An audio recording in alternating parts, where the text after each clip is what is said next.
Buongiorno, benvenuti a questo appuntamento con l'informazione su Telefriuli. Pandemia, vaccini e Green Pass sempre in primo piano. Con il TAR, il Tribunale Amministrativo Regionale per il Friuli Venezia Giulia, che a Trieste è riunito per esaminare i ricorsi degli operatori sanitari che sono stati sospesi per non essersi sottoposti al vaccino. L'udienza si è conclusa da pochi minuti, quindi ci colleghiamo in diretta con Andrea Pierini per tutti i particolari. A te la linea, Andrea.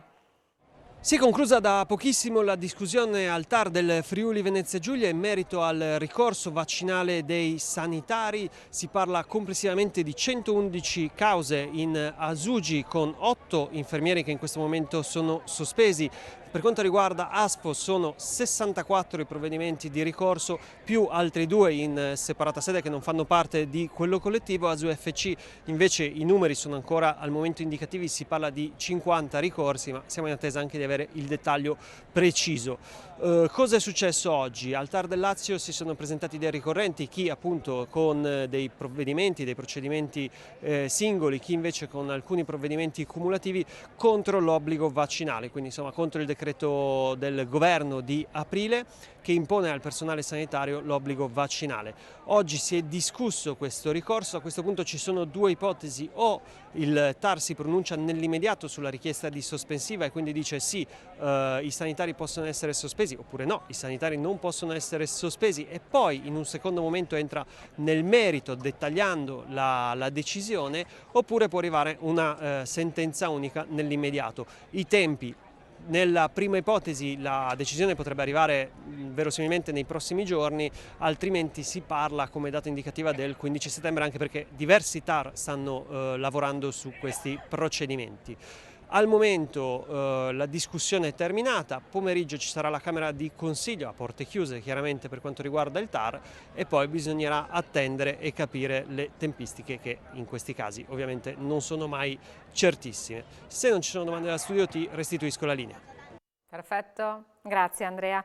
Torna intanto l'attenzione sulle case di riposo della Regione per i nuovi contagi da Covid. Ieri sono stati rilevati 7 nuovi casi positivi fra gli ospiti delle strutture residenziali per anziani, tutti a Trieste, e 2 fra gli operatori, uno a San Daniele e uno a Pordenone.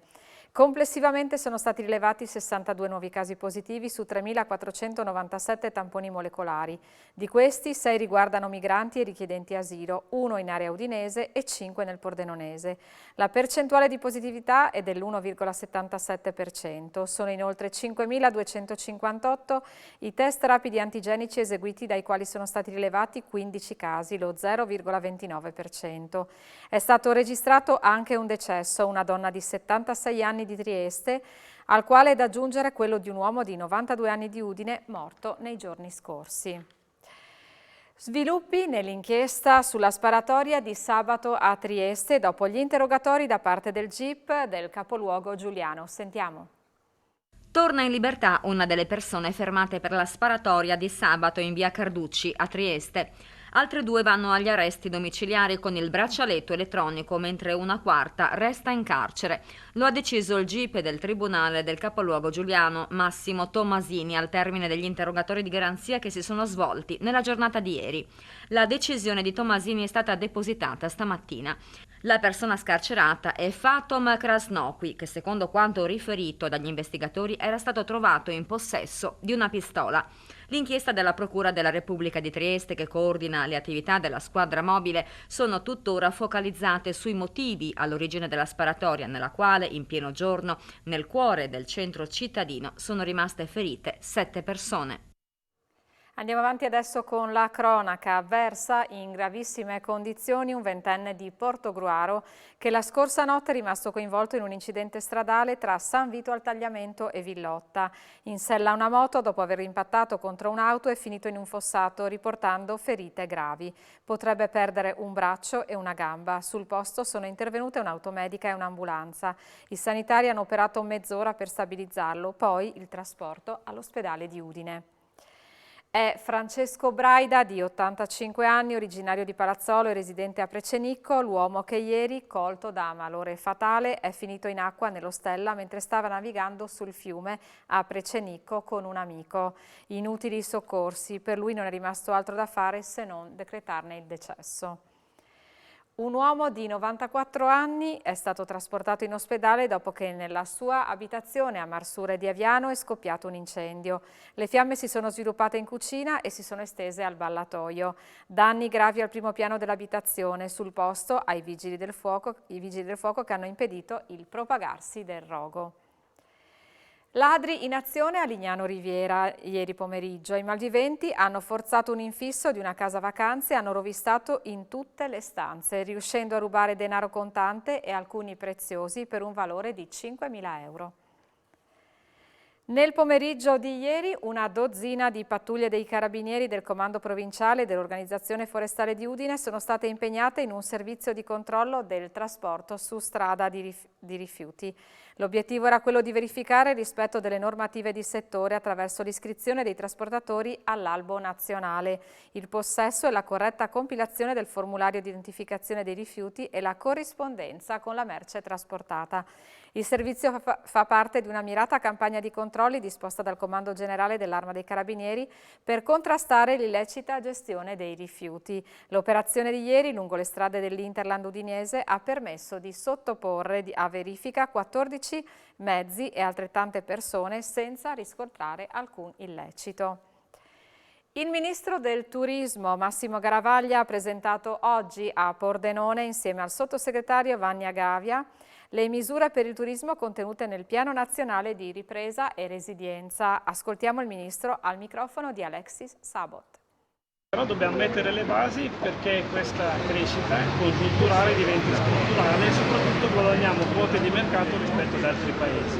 Per farlo serve una cosa molto semplice, qualità totale in ogni fase della ricezione turistica, dalla prenotazione all'enogastronomia, alla ricezione eccetera, e qualità totale però anche dal punto di vista della gestione delle strutture. Per questo noi mettiamo in campo una misura come questa che abbiamo spiegato oggi, che banalizziamo dicendo 80% semplice, in realtà ci sono tante misure collegate a questo, per consentire agli operatori di sistemare le proprie strutture, non solo alberghi ma anche impianti a fune, anche parchi tematici. Quali opportunità del PNR per il turismo? Lei ha evidenziato anche il tema della digitalizzazione. La digitalizzazione è quello che ci consentirà di fare il salto di qualità soprattutto nella promozione. L'Italia è il paese più desiderato al mondo, però ahimè poco conosciuto, soprattutto poco conosciuto fuori dai grandi attrattori, Venezia, Milano, Napoli, eccetera.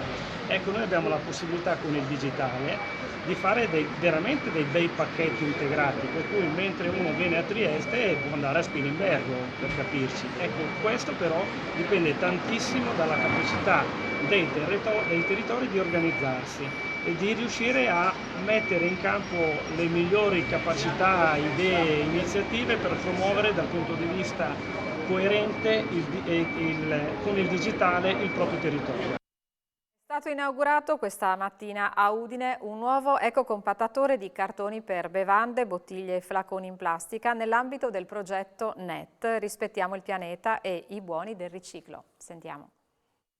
Presentato questa mattina un nuovo sistema per conferire i rifiuti e ottenere dei buoni poi spendibili all'interno di un supermercato con noi il signor Facca che ci spiega insomma come funziona questo meccanismo. Allora, questo è un meccanismo molto semplice, il cliente inserisce 10 bottiglie di plastica qua o in alternativa dei Tetra Pak.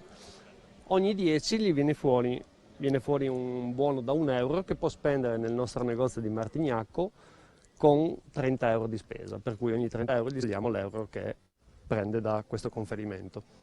Ecco, una iniziativa, la prima in comune a Udine e anche nell'Interland. Sì, a Udine sì, nel Pordenonese abbiamo già altre 3 macchine installate l'anno scorso. Ecco, qual è l'esito, una buona risposta a quella del Pordenonese? Ma assolutamente sì, siamo molto contenti, all'inizio è stato visto un po' con scetticismo, però adesso è diventato quasi normale. È diventato quasi normale che la gente viene a fare la spesa, prima di fare la spesa mette le bottiglie nel compattatore. Ecco, quindi una iniziativa nuova, il buono che si riceve di quanto è a fronte di una spesa di? Allora, il buono è di 1 euro ogni 10 bottiglie. Si può spendere facendo 30 euro di spesa.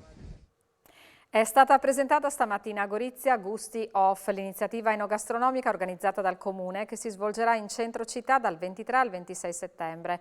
Non sarà gusti di frontiera, ha spiegato il sindaco Rodolfo Ziberna, perché per questioni di sicurezza è impensabile organizzare un evento con oltre 500.000 di persone concentrate in uno spazio limitato, ma la nuova kermesse manterrà l'atmosfera gioiosa nella quale scoprire piatti e prodotti della Mitteleuropa. Durante la conferenza stampa, alla quale ha partecipato l'assessore regionale al turismo Sergio Bini, è stato ricordato che insieme alla kermesse enogastronomica ci sarà anche la manifestazione culturale Contea, con un programma di incontri e iniziative letterarie. In A voi la linea, i dettagli e gli approfondimenti. Chiudiamo con lo sport. Respinta la richiesta della Manzanese di essere ammessa all'eccellenza dopo la mancata iscrizione alla D. La società di Fabbro dovrà ripartire dalla seconda e provare a salvare almeno il settore giovanile, ma il futuro per i seggiolai non è né facile né scontato. Facciamo un passo indietro oggi per continuare nella giusta direzione domani, aveva detto la società, rendendo nota la decisione di ritirare la propria iscrizione alla Serie D. Di passi indietro invece i seggiolai dovranno farne più di uno ed è impossibile non vederlo come un doloroso ruzzolone. Dalle 20 di ieri sera la Manzanese non è più tra le grandi dei dilettanti, ufficialmente. A dirlo la nota della FIGC regionale con la quale è stato comunicato l'esito negativo delle valutazioni sulla richiesta di ammissione in eccellenza da parte della Manzanese.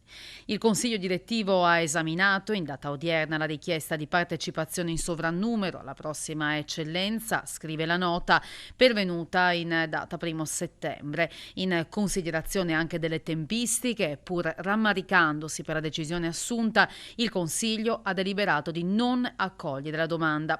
Viene data facoltà alla società manzanese di richiedere l'iscrizione al campionato di seconda categoria. Dolorosissimo per quello che la Manzanese è stata in regione e non solo, ma era nell'aria, era apparso inevitabile anche nei confronti del Monfalcone e di altre squadre che in passato sono dovute ripartire dal gradino più basso e non hanno avuto sconti. Dal 78 la squadra oggi presieduta da Fabbro ha navigato dalla promozione in su, lo scorso anno un meraviglioso terzo posto in D. Un'elite che sicuramente ora proverà a riconquistarsi, ma non sarà una ricostruzione facile. Per ora non ci sono stati comunicati o commenti ancora da parte di Fabbro e dei suoi consiglieri. Il telegiornale finisce qui, vi lascio con A voi la linea.